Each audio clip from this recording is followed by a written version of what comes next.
Welcome to a video of Shiny Raku 99. Today I'm gonna show you the Nintendo Wi-Fi USB connector. This this is the guide where you can go online with. It will help you pretty much.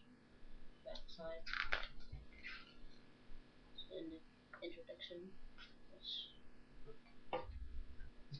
This is the thing that you gotta put this in the USB port 1.0 or 2.0.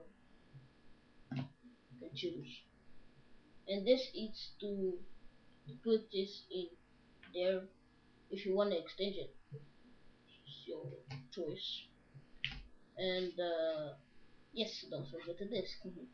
This is the disk. You have to